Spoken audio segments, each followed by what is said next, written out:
आदरणीय क्षेत्र कार्यवाह जी, उपस्थित सज्जन, माता भगिनी, सभी को नमस्कार। आज नेताजी की जयंती है और हम उनका प्रतिवर्ष इस दिन तो स्मरण करते ही हैं। सारे भारत में ऐसे कार्यक्रम होते हैं। इस वर्ष उसका विशेष महत्व इसलिए है कि 75 वर्ष हमारी स्वतंत्रता के पूरे हो गए। जिस स्वतंत्रता के लिए नेताजी घर बार छोड़कर विदेश में गए, सेना बनाकर लड़ाई की अंग्रेजों से, और रहस्यमय स्थिति में उनका मृत्यु हुआ नहीं हुआ पता नहीं, लेकिन अंतर्धान हो गए। पूरा जन्म, पूरा जीवन अपने सुख की चिंता किए बिना देश के लिए समर्पण कर दिया।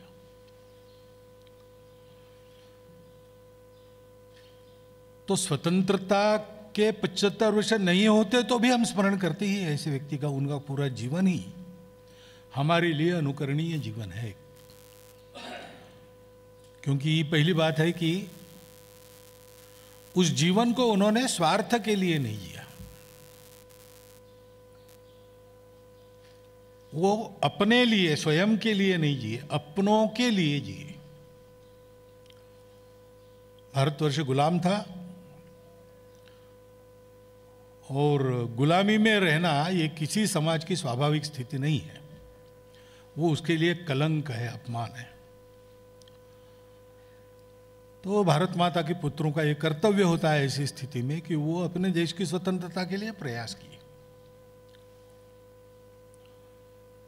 नेताजी ने वैसा किया।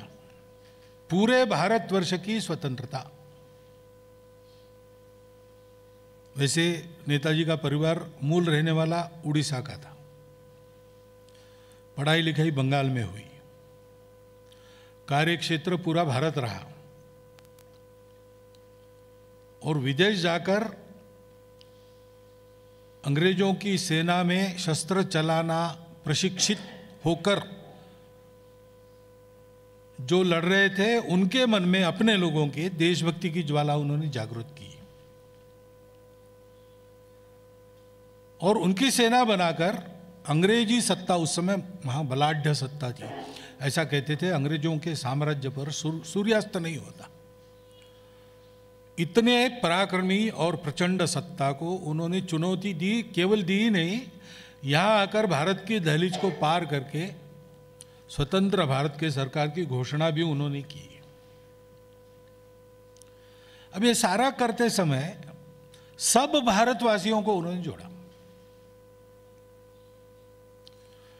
इतना कड़ा संघर्ष अंग्रेजों के साथ किया तो कितना पराक्रम होगा, कितना स्वाभिमान होगा, परंतु एक भी झगड़ा अपने लोगों के साथ नहीं किया। देशभक्ति क्या होती है? पूरे देश के लिए काम करना। अपने देश के लोगों से मतभेद होने के बाद भी झगड़ा नहीं करना। कांग्रेस के वो इलेक्टेड प्रेसिडेंट हुए थे, कुछ कारण होगा, पता नहीं क्या है, गांधी जी की इच्छा नहीं थी और मेजॉरिटी सुभाष बाबू के साथ थी। वो झगड़ा कर सकते थे, उन्होंने नहीं किया, वो विड्रॉ हो गए। क्योंकि विदेशी सत्ता के खिलाफ लड़ना है, देश को एक होना चाहिए, एक रहना चाहिए। तेरा मेरा छोटा छोटा स्वार्थ जो है उसको भूलना, अपने स्वार्थ का बलिदान देकर देश के स्वार्थ के लिए, देश के हित के लिए लड़ाई करना। जो सेना उन्होंने बनाई, यहाँ चित्र लगे हैं, उसमें नाम आप देखेंगे तो आपको ध्यान में आएगा। पूरे भारतवर्ष के लोग उनकी सेना में थे।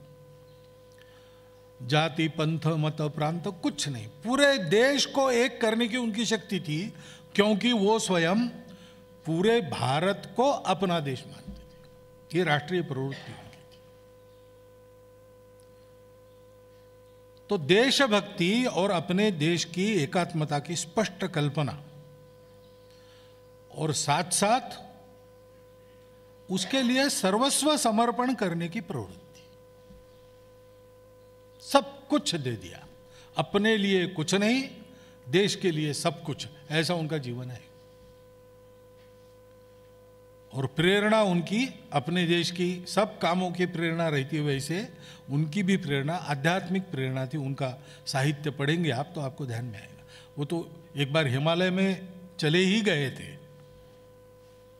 उनके जवानी में। तो ऐसी एक आध्यात्मिक प्रेरणा धारण करके संपूर्ण भारत जो अपनी मातृभूमि है उसके लिए सर्वस्व बलिदान करना, ये काम उन्होंने किया। उस समय हम गुलाम थे तो इसका उपयोग स्वतंत्रता के लिए हुआ,